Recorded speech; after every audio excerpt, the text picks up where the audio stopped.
Brian Bogert, excuse me, Brian Bogert, welcome to the Human Capital Innovations podcast. I'm excited to be here with you. Yeah, thanks for joining me. I'm super excited for the conversation. Today, we're going to be exploring what hurdles business should be paying attention to for post-pandemic recovery. We'll talk about hurdles kind of generally. I think we all face those in life, don't we? We all face our personal hurdles, and organizations all face their hurdles. I think right now we're within this pandemic context that's unique and has been particularly challenging to a lot of people and to a lot of organizations. And hopefully, fingers crossed, we'll be able to come out of this sooner than later and go through that post-pandemic recovery. But there's certainly going to continue to be a lot of challenges that we face as we do so. So that's what we're going to be exploring together today. As we get started, I wanted to share Brian's bio with everybody. Brian Bogert is a human behavior and performance coach, speaker, and author who teaches clients to raise their level of awareness and intentionality to become who they already are, their most authentic selves. Brian helps executives, entrepreneurs, athletes, and growth-minded individuals learn this transformative approach that cultivates perspective, motivation, and direction to help them align their life with their true desires and defy their own expectations. He teaches how to embrace pain, to avoid suffering, and guides individuals from avoiding pain to accepting it. Brian believes this approach helps others achieve purpose, joy, and freedom. And I completely agree. I think that's wonderful. That's beautiful. I'm excited to explore all this with you. Before we launch into the main conversation for today, anything else you would like to share with listeners by way of your background, personal context, or anything about your story that you think would be helpful? Yeah, I do think it would be helpful. So I'm gonna actually ask you to humor me for just a second, and all the listeners as well, unless they're driving, to just close your eyes for 1 second. I want you to imagine going to a store, having a successful shopping trip, walking outside as you get through the checkout line, breezing on with your day with a little pep in your step. You look up, you feel the warmth of the sun on your skin, the breeze of the hair, breeze through your hair, and you go on to fumble with your keys to open your door and go on with your day. And as you're standing there trying to open the door, you turn your head and you see a truck barreling 40 miles an hour right at you with no time to react. Go ahead and open your eyes. That's where this portion of my story begins. My mom, my brother, and I went to our local Walmart to get a 1-inch paintbrush. And as we went back to the car, I was, of course, there first because I've always had an excitement vigor for life. But this was back in the days before key fobs. So I had to wait for my mom to catch up and literally unlock the door. As she did so, a truck pulled up in front of the store, parked, driver and middle passenger get out, and the passenger all the way to the right felt the truck moving backwards. So Jonathan, he did what any one of us would do, scooted over to put his foot on the brake, but he instead hit the gas. Combination of shock and force threw him up on the steering wheel, up on the dashboard, and before you know it, he was catapulting 40 miles an hour across the parking lot right at us with no time to react. Went up and over the tree in the median, hit our car, knocked me over, ran over me diagonally, tore my spleen, left the tire track scar on my stomach, and continued on to completely sever my left arm from my body. So there I was laying on the parking lot on a 115-degree day in Phoenix, Arizona. My mom and brother watched the whole thing happen. They look up and see my arm laying 10 feet away. Fortunately for me, my guardian angel also saw the whole thing happen. She saw the literal life and limb scenario because there was a nurse that walked out of the store and saw the literal life and limb scenario, and I'm forever indebted to her for choosing to go into action instead of turning away for the rest of the day. She came over, stopped the bleeding on the main wound, and saved my life, and then instructed some innocent bystanders to run inside, grab a cooler, and get my arm on ice within minutes to save my limb. So, Jonathan, had she not done one or both of those, I either wouldn't be here with you today, or I'd be here with you today with a cleaned up stump. So it's obvious to say I know a little bit about hurdles in life, but what I want to also say is that I'm sure that you and the listeners were not expecting it to go there today. I know I've got a very unique story, but the more I've done this, the more I realize that we all have unique stories. What's important is that we pause to become aware of the lessons we can extract from those stories and become intentional in how do we apply them in our lives. So I'll share with you 2 quick lessons, and then we're going to freestyle on the rest of it. These both, by the way, relate to overcoming hurdles. I learned not to get stuck by what had happened to me, but instead get moved by what I could do with it. And the second, I didn't realize until far later. At 7, 8, 9, 10, 11, 12 years old, I was the one having surgeries. I was the one doing the therapy, but I was being guided through the process. And so I was kind of in a fog. My parents were not. They were intimately aware of the unceasing medical treatments, years of physical therapy, and the idea of seeing their son grow up without the use of his left arm was a source of great potential suffering. So they willed themselves day in and day out to do what was necessary, what was tough, to embrace the pains required to ultimately strengthen and heal me. So whether intentional or not, what they did was ingrain in me a philosophy and a way of living, which was to embrace pain, to avoid suffering. You said that in my bio, but that's where we also gain freedom. So it's these 2 concepts that we've used to not only overcome this unique injury. How my business partners and I scaled our last business to over 15 million, in the span of a decade, and now how we flipped it on its head to be able to help individuals and organizations, just like you, just like the people listening, get back to the core of who they are. I believe when we do this, that's when joy, freedom, and fulfillment can enter into our lives holistically. And that's what gives people to stand on their own 2 feet, not only confident, but convicted in who they are, and standing on their own 2 feet, knowing that the world won't just accept them, but embrace them for who they are. That's why we're on a mission to impact 1 billion lives by 2045 through our 4 entities. Well, I love all of that. Thank you so much for sharing. What a horrific experience. I can't even begin to imagine not only the incident itself, but the aftermath and just the long recovery that it must have been. And I imagine there are still persisting challenges that you face to this day due to something that happened so long ago. Yeah, absolutely. And the reality is, perhaps in less dramatic fashion, but we all face hurdles. We all face things that impact us our entire lives, and we get to choose how we're going to respond to those challenges, right? And I don't say that to minimize anyone's pain. I don't say that to try to tell people that they need to just bottle up any of the negativity that they feel and suppress it. That's not healthy. But we definitely need to work through those challenges. We need to work through the difficulties that we face, and then learn from it, grow from it, and springboard off of it into future opportunities. And clearly that's what you've done, and that's what you and your team have done, and that's super inspirational, and just a really great life lesson, I think, for everybody as we try to grapple with those types of challenges that we face in our everyday lives. So as you think about those experiences, and that fed into what you've done in your career, how has that continued to launch you into where you're at today? Clearly, it has impacted your framing, your worldview, your desire to help others, and to impact so many people in positive ways. That is all wonderful. That's beautiful. What else do you gain and learn from those experiences and others undoubtedly that you've experienced throughout your life that feed into how you're going to continue as you go through your career to build off of the challenges and create your own positive future? Yeah. So, I mean, my whole core philosophy on embrace pain to avoid suffering is wrapped up in that entire question, right? What I learned a long time ago is that pain and perspective both point us at what's important if we're choosing to listen. And so I have had multiple moments of experiencing pain, right? Both in all mental, physical, spiritual, emotional, and even perceived. And I've had to move through that in a very systematic way, but allow myself to have enough perspective to recognize where I need to head. So a lot of this stuff is rooted in awareness and intentionality in everything that we do.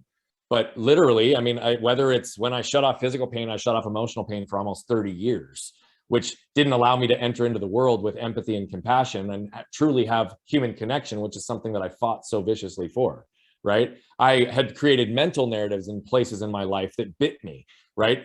In particular, the first one that bit me was when I was 20 and re-broke my arm and almost lost it again and went 10 months with it hanging by my side.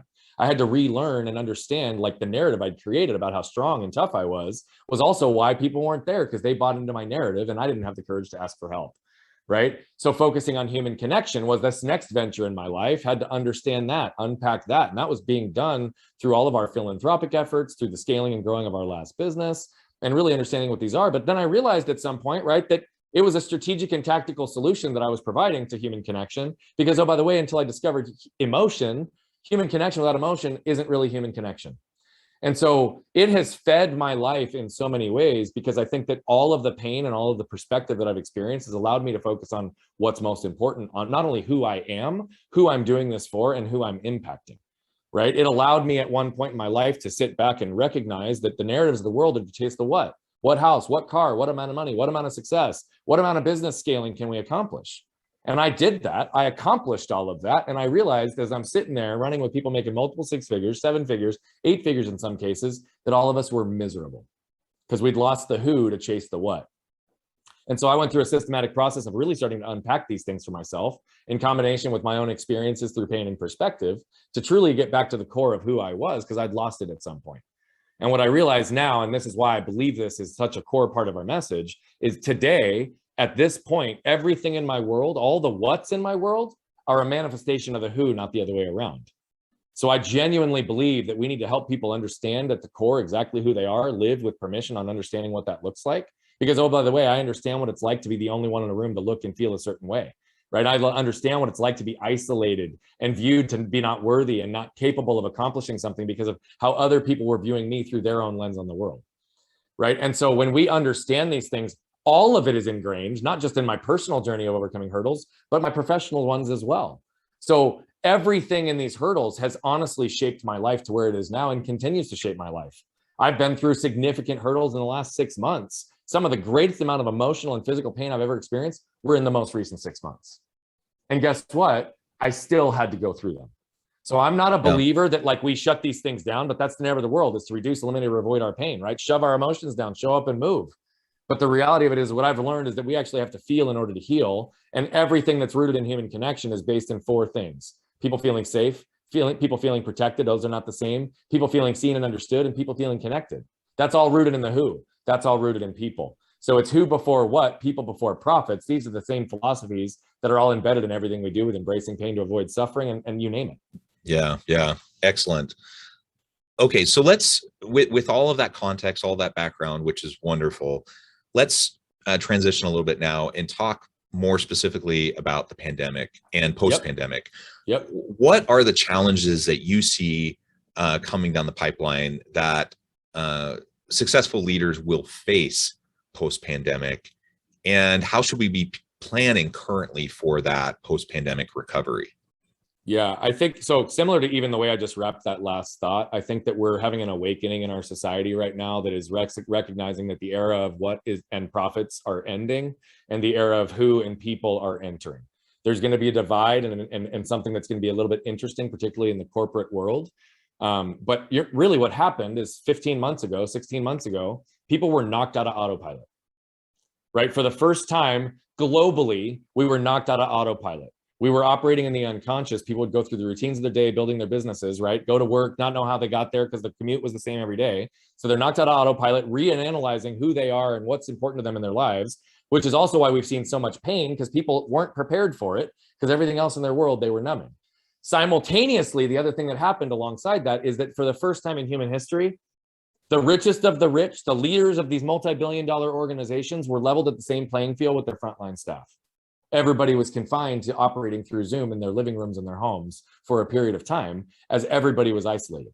So it brought a whole different experience to people understanding what it looks like in individuals' worlds by seeing inside their homes, their worlds, their lives in a way that's never happened in human history globally at the same time. Now we're moving through that, but what I anticipate that's going to happen as a result of it is we have not even really started to begin true re-entry. Right? It depends on where you're at in the country or where you're at in the world. But what's happening right now is there's various stages of people still being in isolation and people still starting to re-enter into the world. Again, vaccinations, masks, whatever. I'm not trying to make this polarized and politicized. It's just what's happening. Like there is a divide in a belief system on how do we re-enter. That's going to cause conflict. And again, going back to the human experience, people are in a lot of cases not feeling safe, not feeling protected, not feeling seen and understood, and not feeling connected. And so there's a lot of isolation that's taking place that virtual worlds are sort of closing the gap on. But again, our organizations, our cultures are going to be different. We're going to have workforces truly in a remote capacity, probably forever for a lot of organizations, where we won't have the same ability to build culture while feeding off each other's energy together. So I think one of the greatest challenges is a combination of where and how will our people look over time? Like who will we need in our organization to impact who we want to as a result of whatever product, service, or good we offer through a business, right? How do we establish and build trust with our own people internally when they're all remote? We know that leadership styles have to change and evolve to interact with people in a virtual capacity. We've all adapted to this, but it's also been through the lens of we're going to go back to normal at some point. That's not going to happen. There's going to be a blended normal at every moment moving forward. So leadership has to understand how to change. And what we've seen is a significant gap that existed in communication because we were relying on the nonverbal communication to communicate so much of what we did. So Zoom in the first 6 months exposed strong communicators versus people who were just saying something but didn't really have anything to say. And so from a leadership perspective, people are starving for authentic leadership when all of a sudden we're seeing leaders in their homes, and all of a sudden we're seeing that we can't rely off their natural charisma and energy, but that the words that come out of their mouth don't communicate and connect in the same way in a virtual world. Guess what? That changes the dynamic of how people want to run through walls for their leadership. So we've got to understand and anticipate environments that are going to help people feel safe, protected, seen, understood, and connected. And we have to do that through a way that we can establish trust and culture through better communication in a virtual world. You know, Brene Brown has a beautiful quote, and she says, clear is kind, unclear is unkind. How much is being missed in our current world of communication? 7% of our communication is consumed in the words that we communicate. 38% is in the way that we communicate it verbally. The tone, the vocal connotation, the cadence, right? So that's 45% of communication. 55% has to do with energy and body language transfer. We're missing over half of our ability to connect and communicate with people simply because of the world that we're in. Now, that doesn't mean it's impossible, because a lot of people can still get a lot done virtually, but where are we fostering environments for people to truly be able to communicate and connect if we're missing over half of the way we typically communicate? And we already know that in the world where we were together, we were still missing large amounts of communication. That's going to be our greatest challenge moving forward, is how do we foster those environments for people to feel those things so they can be authentically who they are, to serve the best way possible, to perpetuate the mission of whatever organization they're a part of, to serve the people on who you're impacting, but also to make sure that we can establish leadership, culture, and connection internally to make sure that we can do that authentically as business moving forward. Yeah, and all of what you just described is challenging in the best of circumstances. Oh yeah. You know, creating a dynamic, psychologically safe, healthy, engaging culture in a physical workspace where people are together. Very hard. It's very, very hard to do. That's why people like you and I have the work that we do, right? Because people need help with that. It's very hard to do. Most people don't, you know, naturally come by that skill set. And it just gets exacerbated though when all of a sudden everyone's working virtually. Right. And so now over the past 16 plus months or whatever, so many people have been predominantly virtual or in some sort of hybrid kind of a modality of connecting with each other. And it's great that we have the technology. It's great that you and I can be, you know, talking through a screen together right now, having a great conversation, but there is something missed there. There's something that is different than when we're together, as you just described.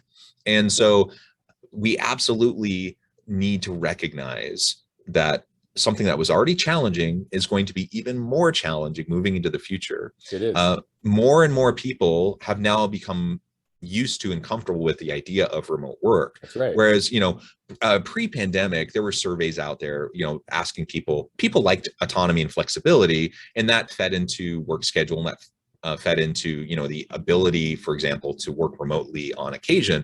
But most people didn't say they wanted to work remotely. There were pockets and certain demographics, there were, you know, a greater number than others, but for the most part, people wanted to be together physically. They wanted to be in the workplace. That has changed. Which is why reentry is going to be so difficult, because there's going to be some organizations that say you have to come back, and there's going to be certain people that are like, well, there's enough employers that won't make me. Exactly. That's changed. People have grown used to the technology and to the experience of not having a commute, not having all that structure around their day, where they have greater levels of flexibility and autonomy and taking care of all the aspects of their lives and fitting in work whenever they can.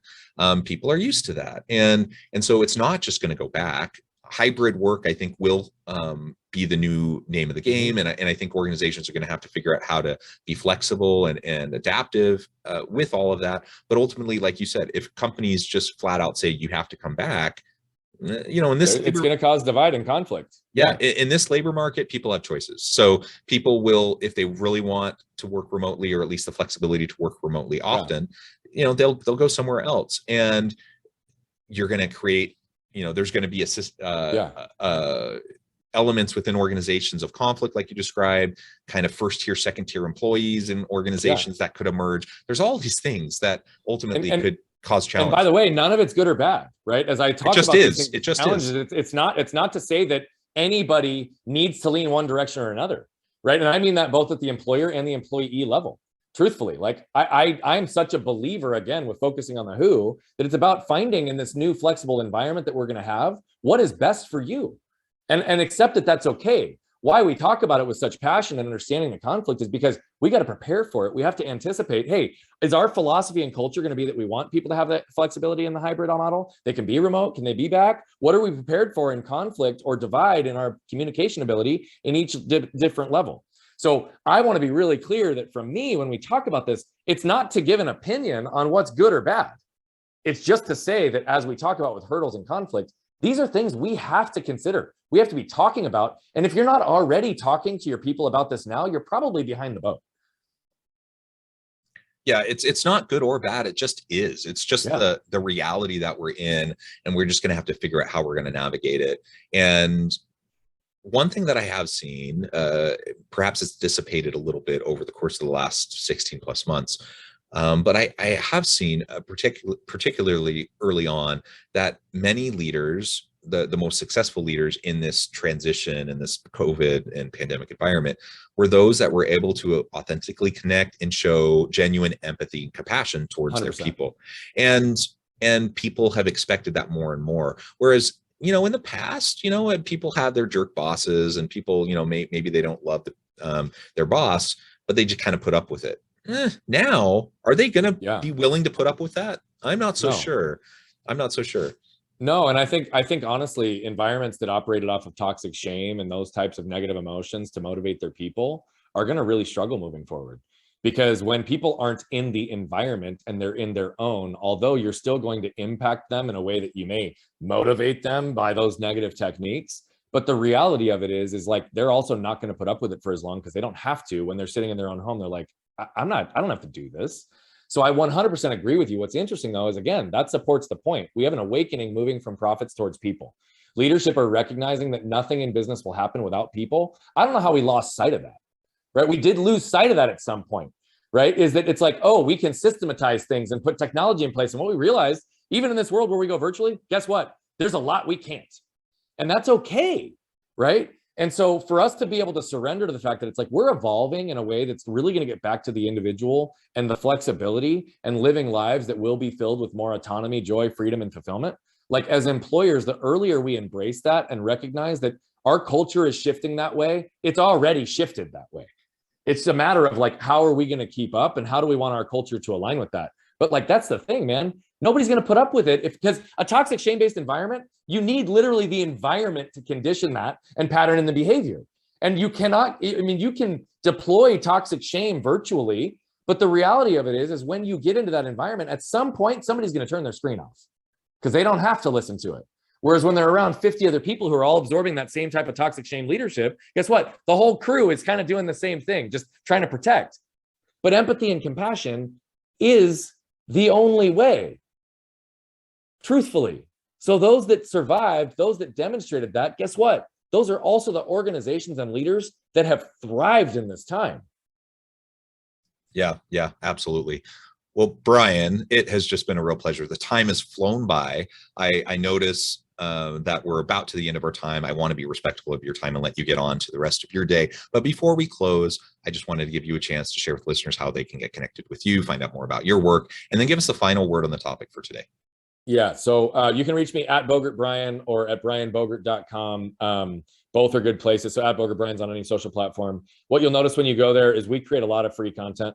We don't do that with like click funnels and baits and click to actions at the end of it, right? Like the reality of it is we want to impact 1 billion lives, and 99.9999999 will never pay us $1. We're very okay with that.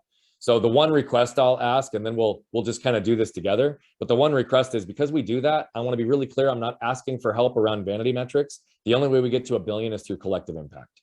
So if you ever consume anything that you see from us, it resonates with you and it moves you, all I'm asking is if you can like, comment, and share. And oh, by the way, if you don't do that on social and you just show it to a friend virtually, again, I don't care about the metrics. I care about the message being perpetuated. Because if it moves you, one thing I can guarantee is that moved people move people. And so when we look at how do we overcome hurdles moving forward, keep in mind, moved people move people. So if you're a leader or you're just an employee or you're a business owner, If you're looking at how do we move through this next period of time, how do I move myself so that I can move people so that we can go have the impact on the people that we desire? If we do that and we all focus at hurdles that way, that we're better together, how do we unify, gather perspective to point us at what's important? We will all be thriving before too long. Wonderful. Well said, Brian. It has just been a pleasure. I encourage listeners to reach out, to get connected, find out more about what Brian and his team can do for you. And as always, I hope everyone can stay healthy and safe, that you can find meaning and purpose at work each and every day. And I hope you all have a great week.